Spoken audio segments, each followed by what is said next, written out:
하나님을 향한 하박국 선지자의 질문은 사실은 하나님을 믿는 모든 신자들을 대신해서 하는 질문입니다. 하나님, 저의 간절한 부르짖음에 대하여 왜 그리도 무관심하십니까? 하나님은 왜 악한 자들의 죄악을 그냥 보고만 계십니까? 왜 악인들에 의해 의인들이 고통을 당해야 합니까? 하나님께서 다스리시는 세상이 왜 이렇게 불공평하고 모순투성입니까? 이러한 질문에 대하여 하나님은 전혀 의외의 대답을 하십니다. 하박국은 위로의 답변을 기도했는데 오히려 징계를 예고하는 답변이었습니다. 바벨론 민족을 일으켜서 너희 민족을 칠 것이다 라는 것입니다. 이 답변을 들은 선지자는 너무나 깜짝 놀라서 몹시 당황했습니다. 하나님의 섭리를 이루는 도구가 하박국이 전혀 납득할 수 없는 의외의 도구였기 때문입니다. 그래서 두 번째 질문이 이어집니다. 하나님, 왜 하필이면 바벨론입니까? 그들은 우리보다 더 악한 민족이 아닙니까? 하나님은 악과 패역을 참아 보지도 못하시는 정결하신 눈을 가지신 분이 아닙니까? 그런데 왜 하나님은 저 악한 이방 민족을 방관하시다 못해 더 번성하게 하시고 의로운 자들을 삼키며 괴롭히는 도구로 쓰시려 하십니까? 다시 말하면 이런 말입니다. 하나님, 우리가 죄인인 것은 인정합니다. 그래도 우리는 하나님의 백성이 아닙니까? 그런데 어떻게 불신자를 들어서 하나님의 백성들인 우리를 부끄럽게 하시려 합니까? 라는 말입니다. 하박국은 바벨론을 악하고 욕심 많은 어부로 비유하고 유다를 포함한 주변국들을 물고기로 비유하면서 하나님께서 악한 바벨론을 심판의 도구로 쓰시는 것에 대해 항변합니다. 보통 어부들은 고기를 잡을 때 너무 작은 고기는 불쌍하게 생각하고 놓아줍니다. 그러나 바벨론은 무자비하고 욕심이 많아서 낚시로도 잡고 보통 그물로도 잡고 촘촘한 투망까지 동원해 고기를 잡는 어부처럼 유다를 포함한 주변국들까지 아예 싹쓸이해서 씨를 말리려고 합니다. 또한 바벨론은 고통당하는 사람에 대한 측은지심은커녕 오히려 고통당하는 사람을 보며 기뻐 날뛰는 자들이며 자신의 지혜와 능력을 절대시하며 자신을 신격화하는 오만방자한 자들입니다. 이러한 이유 때문에 하나님은 하나님께 바벨론이 이런데도 그들을 사용하여 주의 백성을 심판하시겠습니까? 라고 항변하는 것입니다. 사실 하나님의 섭리가 참 이상합니다. 합리적이지 않은 것 같습니다. 그러나 이런 일을 성경에서 많이 찾아볼 수 있습니다. 구약시대에는 하나님이 이스라엘 백성들을 치실 때 블레셋이나 미디안 같은 이방 족속들을 많이 사용하셨습니다. 이스라엘 백성들이 출애굽할 때는 강팍한 애굽왕 바로를 들어서 하나님의 능력을 나타내 보이기 위한 도구로 쓰셨습니다. 오늘날도 그렇습니다. 신자들이 불신자들 앞에서 망신을 당하는 일들이 종종 있습니다. 그럴 때 우리는 하나님께 이렇게 항변합니다. 하나님, 너무하십니다. 제가 잘못한 것은 인정하지만 왜 하필이면 하나님을 알지도 못하는 저런 자들을 들어서 저를 쓰십니까? 하나님께 제가 저들보다 더 무가치한 존재라는 말입니까? 선지자의 이 항변에 대하여 하나님께서 응답하십니다. 너는 이 묵시를 기록하여 판에 명백히 새기되 달려가면서도 읽을 수 있게 하라. 다시 말하면 말씀을 통해 응답할 테니 지워지지 않게 판에 잘 새겨두라는 것입니다. 하나님께서 이렇게 응답하시는 이유는 많은 거짓 선지자들의 거짓 예언으로부터 참된 예언을 보호하고 후손들에게 전수하도록 하기 위해서입니다. 잊지 마십시오. 우리가 기도할 때도 하나님께서는 여러 가지 방법으로 응답하시는데 그 중에 제일 많이 나타나는 응답의 방법은 말씀을 통해서입니다. 그러므로 기도만 해서는 안 됩니다. 질문만 해서는 안 됩니다. 하나님은 언제나 말씀으로 응답하시기 때문입니다. 그러므로 말씀을 읽지 않고 말씀을 듣지 않고 응답을 기대하지 마십시오. 우리가 말씀을 가까이 하지 않는다면 하나님께서 응답해 주고 싶으셔도 응답해 주실 수가 없습니다. 이 얼마나 불행한 일입니까?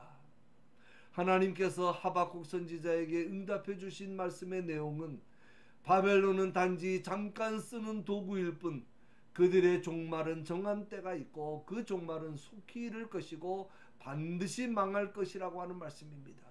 그러므로 너희는 너희들보다 더 교만하고 더 불의하고 더 부정직한 자들을 내가 도구로 사용한다고 해서 불평하지 말라는 것입니다. 그런 때일수록 나를 괴롭히는 악한 사람 바라보지 말고 환경 바라보지 말고 아무리 현실이 어렵고 힘들더라도 내 백성답게 믿음으로 살라는 말씀입니다. 여기에서 그 유명한 말씀이 나옵니다. 의인은 그 믿음으로 말미암아 살리라. 여기에서 믿음이라는 말은 견고함 또는 진실함이라는 뜻입니다. 어떠한 상황 속에서도 흔들리거나 우왕좌왕하지 말고 하나님만 견고히 붙들고 충성을 다하는 진실한 사람들은 살 수가 있다는 말씀입니다. 하나님은 무슨 일이든지 때를 정해놓고 일을 하십니다. 그 어떤 일도 즉흥적으로 하시는 분이 아닙니다. 그런데 우리는 자꾸 우리 때를 생각합니다. 하나님께서 지금 나를 구해 주셔야 하는데, 지금 저 악한 놈들이 망해야 하는데 하면서 우리가 생각하고 바라는 때 우리가 바라는 일이 이루어지기를 원합니다. 그러나 하나님이 일하시는 때는 하박국 선지자가 생각하는 때도 아니고 유다 백성들이 원하는 때도 아니고 하나님께서 정하신 때였습니다. 하나님은 바벨론을 하나님의 백성을 징계하는 도구로 사용하셨습니다. 하나님의 백성을 깨닫게 하시고 그 목적을 이루신 후에는 그들을 멸하십니다. 하나님께서 악한 자들을 들어 쓰셨다고 해서 그들을 사랑하시는 것이 아닙니다. 마침내 그들이 망하는 것을 자기 백성들로 하여금 보게 하십니다.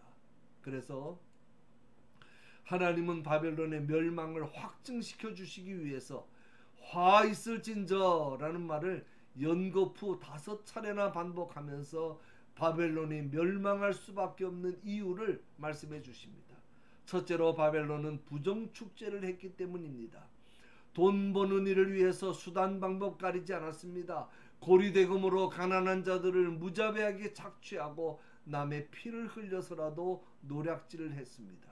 둘째로 바벨론은 자기와 자기 가족의 안전과 평안만을 위해서 물불을 가리지 않았고 남의 것을 빼앗는 데 있어서 아무런 죄책감이나 양심의 가책을 느끼지 않는 철저한 이기주의자들이었습니다.